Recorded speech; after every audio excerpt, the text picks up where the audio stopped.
بسم الله الرحمن الرحيم. السلام عليكم ورحمة الله تعالى وبركاته. اليوم سيداتي سأقدم لكم بيتزا على شكل سبولة أو فطيرة كتجي رائعة جدا كما ترون. إلا عجبتكم وصفة اليوم كنتمنى تتبعوا المقادير وطريقة التحضير.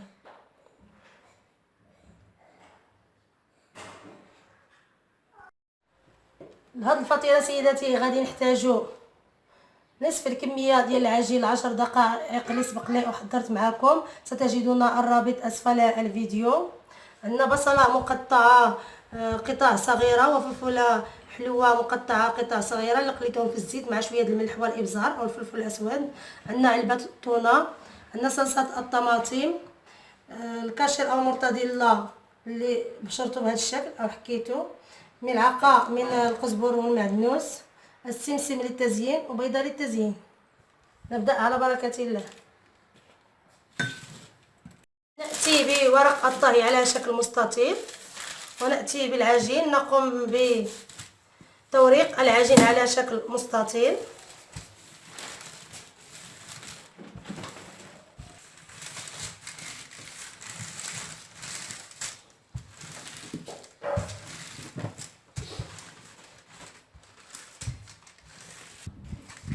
بعد توريق العجين أصبحت رقيقة على هذا الشكل. نقوم الآن بتوزيع الحشوة على المستطيل ديالنا.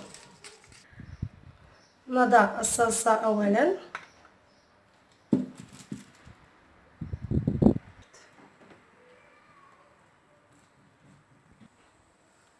نضع البصل والفلفل،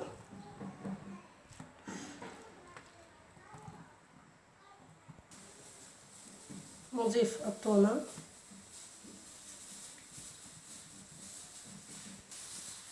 نضيف المرتديلا.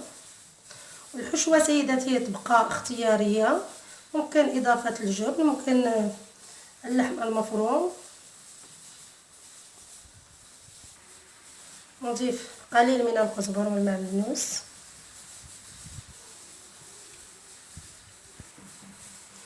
نقوم بلف العجين هكذا.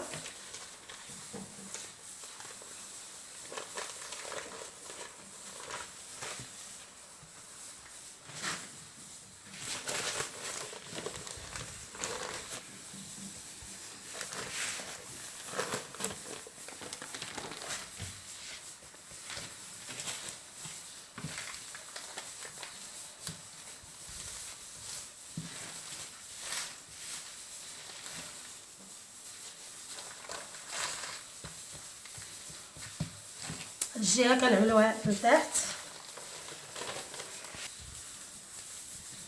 نقوم بدهنها بصفار البيض.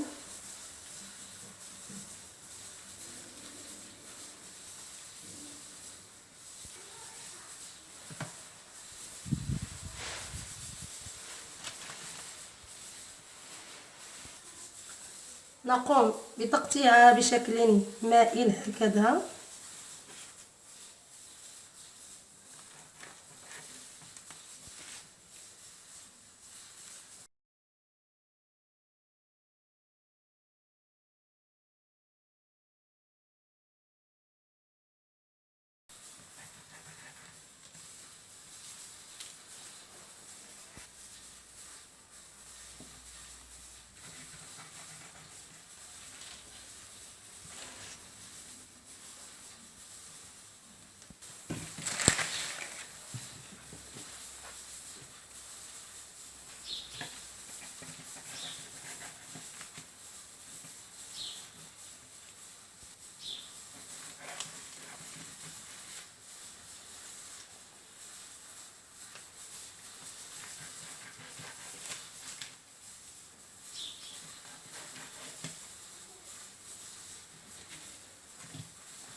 نرشها قليلا بالسمسم.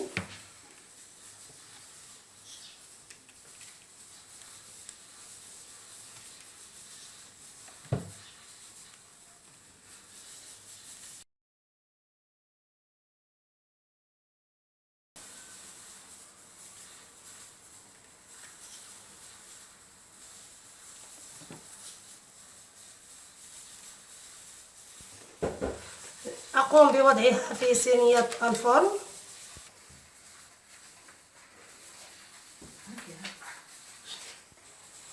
ندخلها إلى الفرن على درجة الحرارة 200 درجة لمدة نصف ساعة. هذا هو شكل الفطيرة ديالنا سيداتي بعد إخراجها من الفرن، كما ترون كتجي رائعة.